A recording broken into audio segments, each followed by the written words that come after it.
बहुत पुरानी बात है। एक बहुत ही उच्च कोटि के साधु वह अपने जंगल में एक आश्रम में रहते थे। आश्रम के चारों ओर बड़ा ही सुंदर उद्यान बनाया हुआ था और वह साधु अक्सर हर वक्त धर्म और ध्यान में लीन रहते थे। एक बार की बात है, वह अपने आश्रम के उद्यान में ध्यान मगन खड़े हुए थे। एक राजा, जो उसी राज्य का राजा था जिस राज्य में साधु का आश्रम था, राजा को शिकार का शौक चढ़ा और राजा शिकार खेलने के लिए उधर आश्रम की ओर ही उस जंगल में आ गया। राजा को एक हिरण दिखाई दिया और राजा उस हिरण का शिकार करना चाहता था और वह हिरण धीरे धीरे उद्यान की ओर जा रहा था और राजा उसके ऊपर निशाना साधे हुए था। उद्यान में साधु ध्यानस्थ खड़े थे, जो राजा को पेड़ों के झुरमुट के ओट होने के कारण दिखाई नहीं दे रहे थे। और तभी राजा ने अपना तीर हिरण पर छोड़ दिया। तीर हिरण के गर्दन में जाकर के लगा। हिरण तड़फा,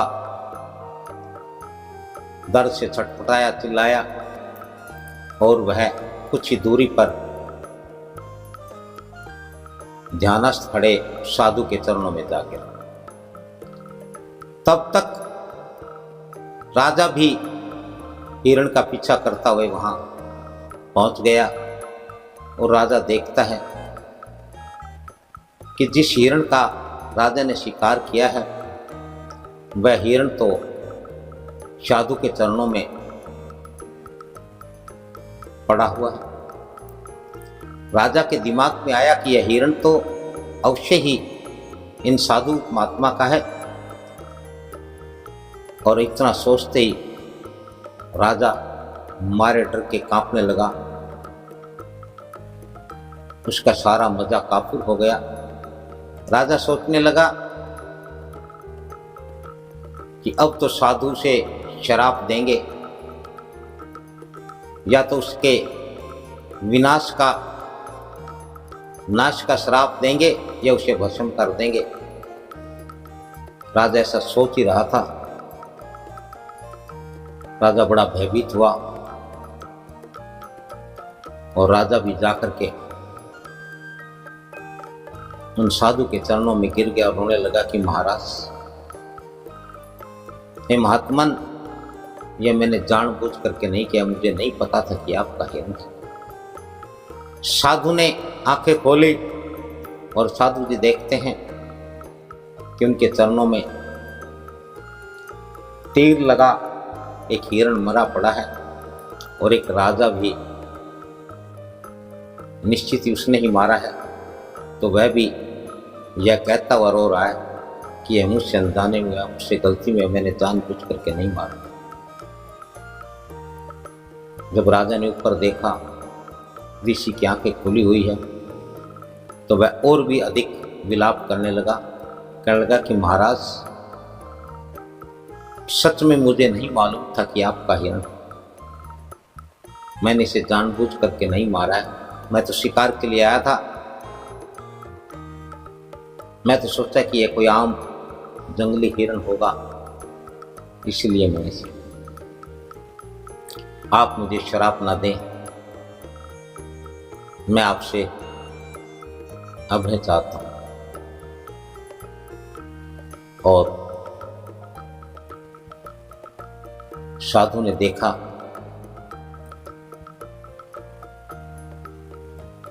राजा की जो वाणी थी, जो रोते हुए जो कह रहे थे, उनकी आंखों में जो आंसू थे वो वाकई पश्चाताप के आंसू थे। उनकी रोने की वाणी में उनके भय था, डरा हुआ था। और वो ऐसी दशा हो गई थी राजा की कि शायद मैं पश्चाताप करना चाहता हूं और पुनः ऐसा कोई पाप ना करना। तभी साधु ने कहा कि राजन उठो, सवाल मेरे या जंगली हिरण का नहीं है, सवाल तो यह है कि मनुष्य विवेकशील प्राणी है और विवेकशील होने के नाते मनुष्य को किसी को मारने का अधिकार नहीं। और केवल जीव के स्वाद के कारण हत्यारा हो जाना, किसी की हत्या लेना, किसी को मार देना, कहां तक उचित है? ये कैसा आनंद है, कैसी खुशी है, कैसा शिकार है। और जो जो साधु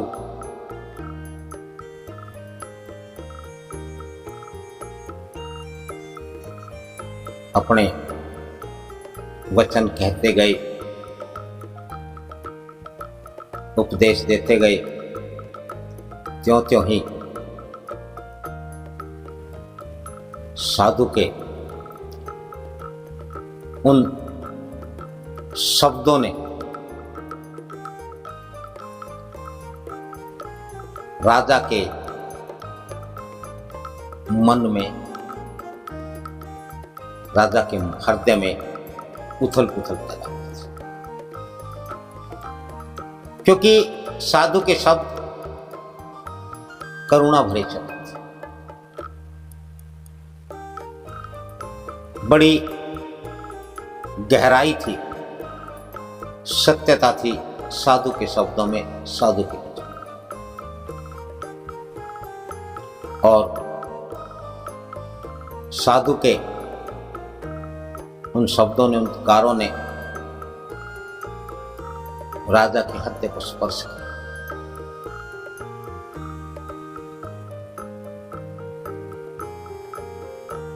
साधु कहने लगा कि राजन,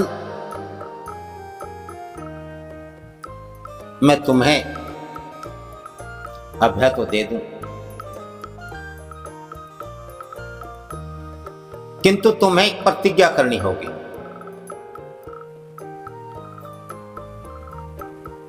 तुम्हें भी अभय देना होगा। उन निरीह पशुओं को, पक्षियों को, प्राणियों को जिस प्रकार से तुम जीना चाहते हो वो भी जीना चाहते हैं। जिस प्रकार से तुम अपने जीवन में सुख और आनंद चाहते हो, उसी प्रकार से निरीह प्राणी भी अपने जीवन में सुख और आनंद चाहते हैं। यदि तुम प्राणी मात्र के प्रति अभय की प्रतिज्ञा करो तो मैं तुम्हें अभय देता हूं। और राजा का मन बदल चुका था। राजा का हृदय उद्वेलित हो उठा था और राजा ने एक पल की देरी किए बिना साधु के समक्ष प्रतिज्ञा की कि हे महाराज, हे महात्मन, मैं आपको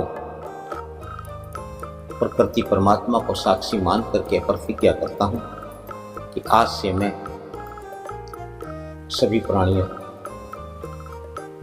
प्राणी मात्र के प्रति अभय की प्रतिज्ञा की, नाज हुआ था उसे। और जब राजा ने ऐसी प्रतिज्ञा की, साधु ने राजा को उठाया, अपने हृदय से लगाया और कहा कि राजन, यही परमात्मा का, प्रकृति का संदेश है, यही जीवन का असल उद्देश्य है। जियो और जीने दो। जिस आनंद से, जिस सुख से, जिस खुशी से हम जीना चाहते हैं, उस आनंद से, उस खुशी से सभी जिए। और इस प्रकार से उस एक शिकार ने और साधु के उद्गारों ने, साधु के वचनों ने राजा का जीवन ही बदल दिया। और जब राजा ने एक कठोर प्रतिज्ञा की तो राजा को अपने जीवन का वो आनंद अनुभव हुआ जो आज तक कभी नहीं हुआ। असल बात, सत्य बात यही है, सत्य यही है कि अभय ही आनंद है, अभय में ही आनंद है।